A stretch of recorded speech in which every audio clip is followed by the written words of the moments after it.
જય Shri Krishna dear students. After vacation આપણે પહેલી વખત મળીએ છીએ.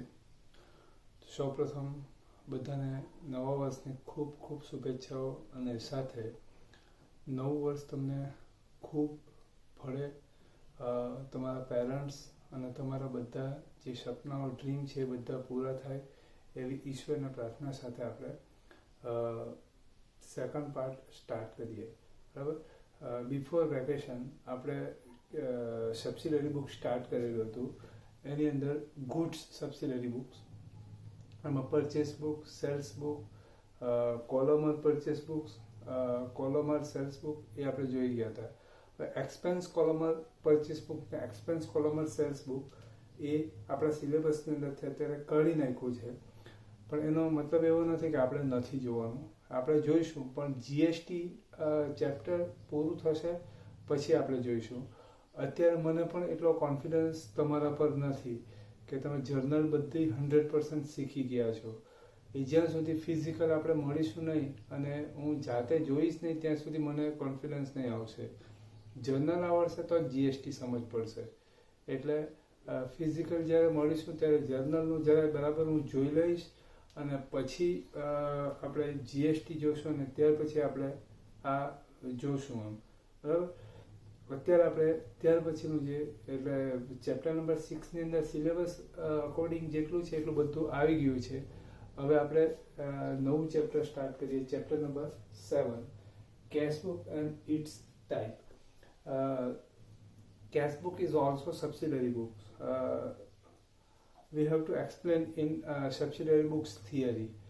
આપણે સબસિડરી બુક્સ એની જે થિયરી જોઈ ગયા હતા એની અંદર આને એક્સપ્લેન કરેલું હતું. Cash book subsidiary books is a optional book for journal. એટલે જર્નલની ઓપ્શનમાં યુઝ થતી બુક છે સબસિડરી બુક્સ. સબસિડરી બુક્સ ની અંદર આપણે એના ટાઈપ્સ જોઈ ગયા હતા. Goods subsidiary book, cash book, bills, receivable and payables books, and journal propers. The first type આપણે જોઈ ગયા. Now second type, cash book. Cash book is also subsidiary books.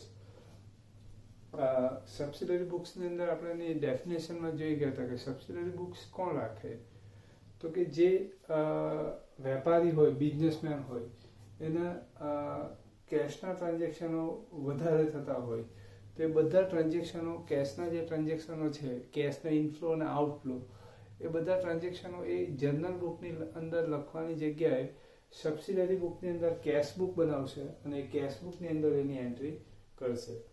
Subsidiary book શું કામ રાખવામાં આવે, તો કે એક જ ટાઈપના ટ્રાન્ઝેક્શન વધારે વખત થતા હોય તે બધા ટ્રાન્ઝેક્શનો આપણે જર્નલ બુકની અંદર લખીએ તો જર્નલ બુક જે છે એ ચોપડો ઘણો મોટો થઈ જાય.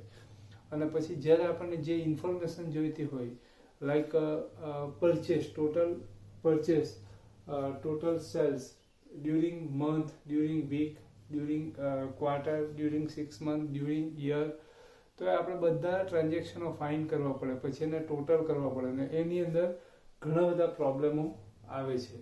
એટલે જે ધંધો કરવાવાળા છે, જ્યારે એક જ ટાઈપના ટ્રાન્ઝેક્શનો વધારે થતા હોય ત્યારે જર્નલ બુકની ઓપ્શનમાં સબસિડરી બુક્સ એ લોકો વધારે પ્રિફર કરશે. બરાબર. હવે એ સબસિડરી બુક્સની અંદર એના અલગ અલગ ટાઈપ્સ છે, એ આપણે જોઈ ગયા હતા. હવે cash book. Cash book also subsidiary books. હવે આ કેશ બુક કોણ રાખશે અને એના ટાઈપ શું છે એ આપણે ડિસ્કશન કરીએ. તો જે વેપારીઓ વેપારીઓના ધંધામાં કેશનો ઇનફ્લો અને આઉટફ્લો વધારે થતો હોય, એટલે કે કેશના ટ્રાન્ઝેક્શનો વધારે થતા હોય, એ વેપારીઓ, ધંધો કરવાવાળા, બિઝનેસમેન, એ કેશના જે ટ્રાન્ઝેક્શનો છે એ બધા ટ્રાન્ઝેક્શનો જર્નલ બુકની અંદર લખવાની જગ્યાએ સબસિડરી બુક્સની અંદર કેશ બુક બનાવશે અને એની અંદર એની એન્ટ્રી કરશે. બરાબર. એનો ઓબ્જેક્ટિવ શું છે, એનો હેતુ શું છે, તો કે end of the week, end of the day, end of the month, end of the quarter, end of the half year, end of the year, તમને જ્યારે પણ કેશ ઓન હેન્ડ, કેશનો ઇનફ્લો, આઉટફ્લો કેટલો છે એ બધી ઇન્ફોર્મેશન એક જ ટાઈમે મળી રહે, ઇઝીલી મળી રહે, એટલા માટે આપણે સબસિડરી બુકની અંદર કેશ બુક બનાવવામાં આવશે. જો કેશના ટ્રાન્ઝેક્શન હોય તો કેશનો ઇનફ્લો, બરાબર છે, અને કેશનો આઉટફ્લો થવાના different types of reason, like purchase, paid expense, different type of expense. એટલે આઉટફ્લોના પણ ઘણા બધા ઓપ્શનો છે, ઇનફ્લોના પણ ઘણા બધા ઓપ્શનો છે. આ બધા ટ્રાન્ઝેક્શનો આપણે જર્નલ બુકની અંદર લખીએ તો જર્નલ બુકની અંદર ટ્રાન્ઝેક્શનો એટલે કે જર્નલનું જે ક્વોન્ટિટી છે એ ખૂબ વધી જાય.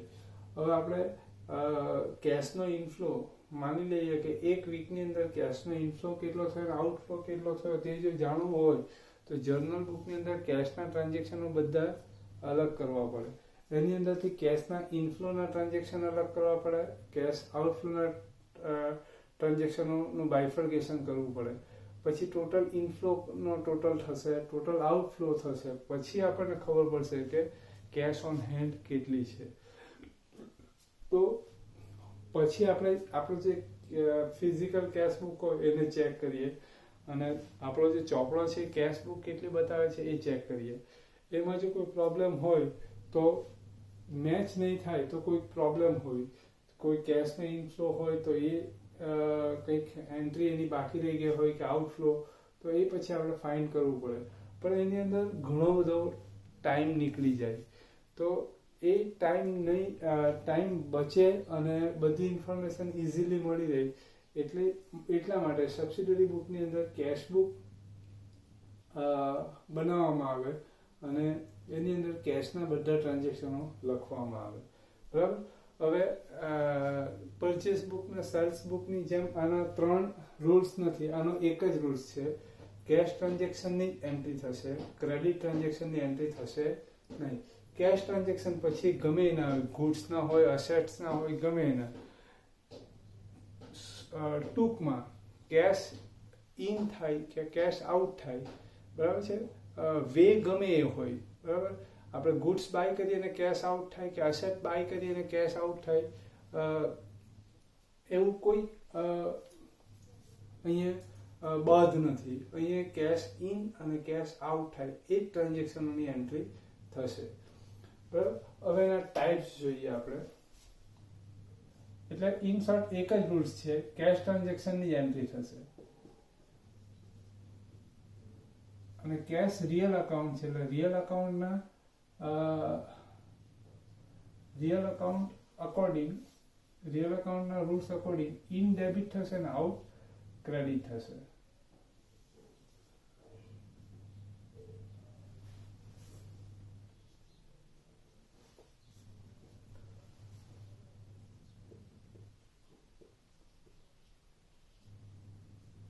Simple cash book. Second,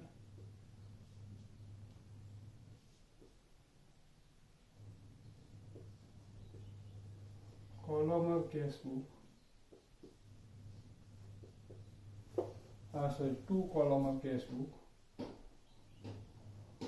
and 3 columnar cash book.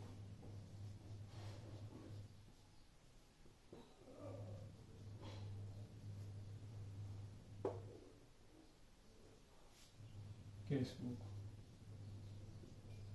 હવે બધાના મિનિંગ સમજાવો તો જાઓ, મને આવા ટાઈપ્સના કેશ બુક કોણ રાખે, કયા પ્રકારનું બિઝનેસ કરવાવાળા હોય, કયા ટાઈપનું કેશ બુક રાખે, એના પર ડિસ્કશન કરીએ.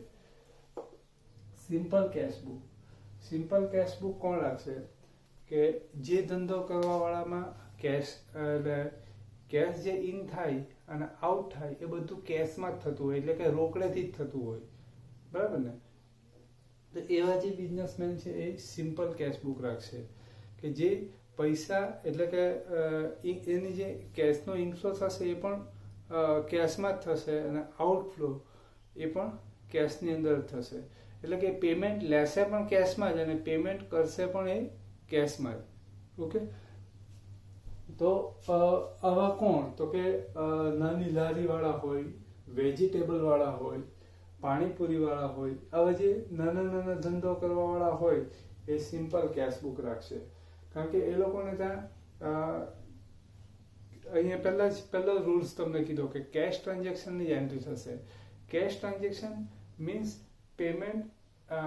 પેમેન્ટ કરીએ કે પેમેન્ટ રિસીવ કરીએ, બરાબર, પેમેન્ટ પેઇડ કરીએ કે રિસીવ કરીએ, તો એ કેશથી થતો હોય. કેશ મતલબ કે hard cash and second check. એટલે આપણે કેશથી કે ચેકથી પેમેન્ટ લઈએ કે પેમેન્ટ આપીએ, બધા ટ્રાન્ઝેક્શન કેશ ટ્રાન્ઝેક્શન જ આપણે ગણીએ છીએ અને બધાને એઝ અ કેશ ટ્રાન્ઝેક્શન જ કન્સિડર કરીએ છીએ. તો અહીંયા જે ધંધો કરવાવાળા પેમેન્ટ જે રિસીવ કરશે એ પણ કેશમાં જ કરશે અને પેમેન્ટ પેઇડ કરશે એ પણ કેશમાં જ કરશે. એ સિમ્પલ કેશબુક રાખશે. તમે વેજીટેબલ વાળાને ત્યાં જાઓ તો એ ચેકથી પૈસા નહીં લેશે, એ બધા કેશમાં જ લેશે. એ રીતના એ વેજીટેબલ બાય કરશે તો એ જે સામેવાળાને પૈસા પેમેન્ટ કરશે એ પણ કેશમાં જ કરશે, બરાબર છે. પાણીપુરીવાળો છે કે આવા જે નાના નાના લારીઓ, ચાની લારીવાળા છે, એ બધા સિમ્પલ કેશબુક રાખશે. 2 કોલમર કેશબુક. હવે આના પણ પાછા 3 ટાઈપ છે. Subsidiary part, first part cash and discount column. Second, bank and discount column. And third, cash and bank column. Cash and discount. Here discount means cash discount. હવે આ ટાઈપ્સનું કેશબુક કોણ રાખશે?